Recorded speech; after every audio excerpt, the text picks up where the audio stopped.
All right, thanks everyone for coming. My role in this whole process as a representative of SAVE, one of the things that we're really trying to do is to make connections, to connect the dots, like Dr. Knoll said, on a broader scale, not just here in our community, but how is this going to impact our nation and ultimately the environment just on a wide scale. So the one thing that I wanted to start off talking about was the fracking process that was mentioned earlier.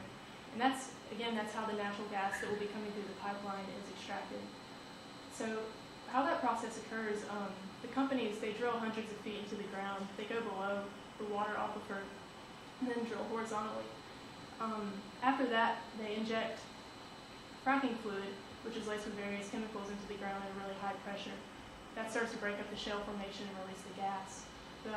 The problem comes in really in the fissures that are created when they do that, and that allows the fracking fluid to get back up into the water system. Like I said, there are chemicals laced within the fracking fluid, and a number of them are known carcinogens. So that's linked to a number of health issues, neurological cancer, and the list continues to grow as we learn more about that.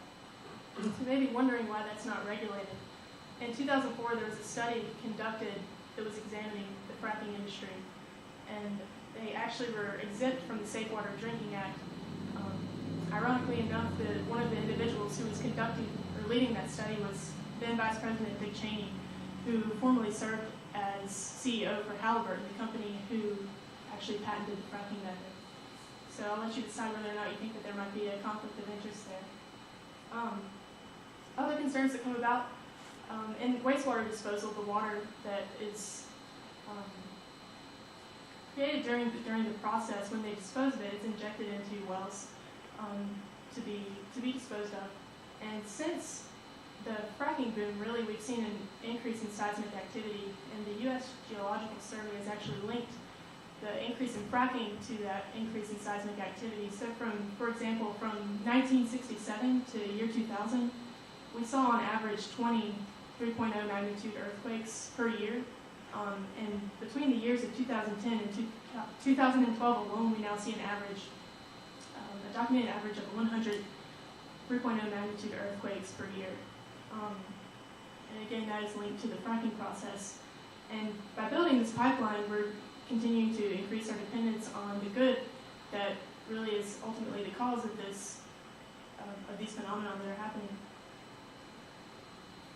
So one thing that I just wanted to hit home is the fact that we do have alternatives, and those come in solar and in our region offshore wind energy, something that remains largely untapped. We're right here next to Florida, which is the Sunshine State. We have plenty of sunny days here in Georgia. So there are alternatives.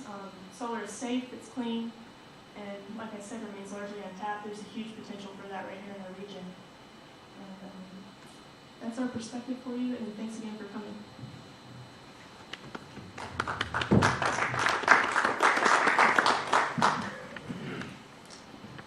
And the last panel